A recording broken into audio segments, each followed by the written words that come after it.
Hi friends, வணக்கம் and welcome to எங்கள் வீட்டு சமையல். இப்போ வந்து யூடியூப், டிக்டாக் அண்ட் எல்லா சோஷியல் மீடியாலேயும் டல்கோனா காஃபி வந்து பயங்கரமாக ட்ரெண்டிங்கில் இருக்குது. ஸோ ஹரிதா ரொம்ப நாளாக இது போடணும் அப்படின்னு சொல்லிட்டு இருந்தா. பட் எங்கள் வீட்டில் வந்து ஃபில்டர் காஃபி தான் நாங்கள் யூஸ் பண்ணுறோம். எங்களுக்கு இந்த இன்ஸ்டன்ட் காஃபி பவுடர் கிடைக்கல. இந்த வாரம் தான் வாங்கினோம். அதனால் உடனே அவள் போட்டுட்டா. ஸோ எப்படி போடணும் அப்படின்றது தான் நாங்கள் வீடியோவாக எடுத்திருக்கோம். வாங்க வீடியோக்குள்ளே போகலாம். ஸோ இந்த ரெசிபிக்கு எல்லாமே நம்ம டேபிள் ஸ்பூனில் தான் மெஷர் பண்ண போகிறோம். 1 table spoon sugar. Okay, first இதை உள்ளே போட்டுக்கலாம். நெக்ஸ்ட் வந்து 1 table spoon coffee powder, instant coffee powder போட்டுக்கலாம் உள்ள. நெக்ஸ்ட் வந்து 1 table spoon water. Okay, so இது வந்து நம்ம வீட்டில் ஃபில்டர் காஃபி பண்ணுறவங்களா இருந்தால் டிகாஷன்லேயும் ட்ரை பண்ணோம் நாங்கள். பட் அதுக்கு வந்து ரிசல்ட் சரியாக வரல. அந்த ஃப்ராத்லாம் சரியாக இல்லை. அப்படி ஃபார்ம் ஆனாலும் அது சீக்கிரம் கொஞ்சம் நேரத்தில் அது வந்து அப்படியே போயிடுது. ஸோ இதுக்கு வந்து கண்டிப்பாக நம்ம இன்ஸ்டன்ட் காஃபி பவுடர் தான் யூஸ் பண்ணணும்.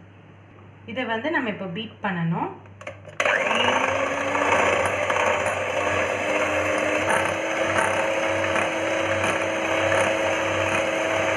இப்போ வந்து லைட்டாக கலர் மாதிரி இருக்குது.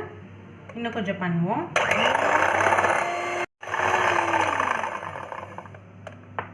இப்போ வந்து 6 மினிட்ஸ் ஆயிருக்கு. இப்போ வந்து கலரும் மாறிடுச்சு. உங்களுக்கு நல்ல க்ரீமி டெக்ஸ்டர் வந்திருக்கு பாருங்கள், ஐஸ்கிரீம் மாதிரியே. இப்போ நம்ம ஸ்டாப் பண்ணிக்கலாம். இப்போ வந்து நம்ம பாலை காய்ச்சி அதில் வந்து சுகர் போட்டு மிக்ஸ் பண்ணி ஃப்ரிட்ஜில் வச்சு எடுத்து வச்சுருக்கோம். பாலை வந்து அப்படியே ஃப்ரிட்ஜில் வச்சு எடுத்தோம் அப்படின்னா நமக்கு இந்த காஃபி பண்ணும்போது பிட்டராக இருக்கும். ஸோ பாலில் சர்க்கரை கலந்தே வச்சுக்கோங்க. நெக்ஸ்ட்டு நம்ம வந்து இன்ஸ்டன்ட் காஃபி பவுடர், இந்த க்ரீமும் ரெடி ஆகிடுச்சு. ஸோ ஃபஸ்ட்டு நம்ம வந்து ஒரு டம்ளரில் ஐஸ் க்யூப் சேர்த்துக்கலாம். ஃபஸ்ட்டு இதில் மில்க் ஊற்றிக்கலாம்.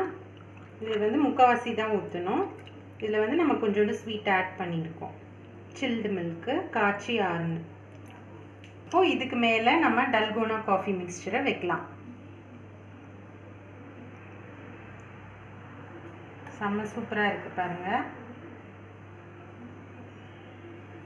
இதுலேயும் நம்ம சுகர்லாம் கலந்துருக்கனால உங்களுக்கு வந்து சாப்பிட்றதுக்கு கரெக்டாக இருக்கும்.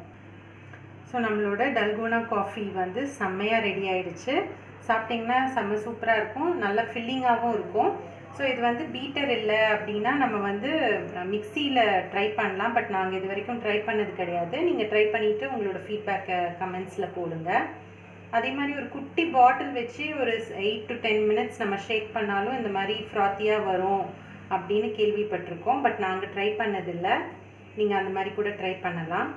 ஸோ இது வந்து டெஃபினட்டாக நீங்களும் ட்ரை பண்ணிவிட்டு உங்களோட கமெண்ட்ஸை எங்களுக்கு ஃபீட்பேக்காக போடுங்க. இந்த வீடியோ உங்களுக்கு பிடிச்சிருந்ததுன்னா லைக் பண்ணுங்கள், ஷேர் பண்ணுங்கள், சப்ஸ்கிரைப் பண்ணுங்கள். மறக்காமல் பெல் பட்டனையும் டேப் பண்ணுங்கள். அப்போ தான் எங்களோட ரெகுலர் அப்டேட்ஸ் உங்களுக்கு வந்து சேரும். தேங்க்யூ.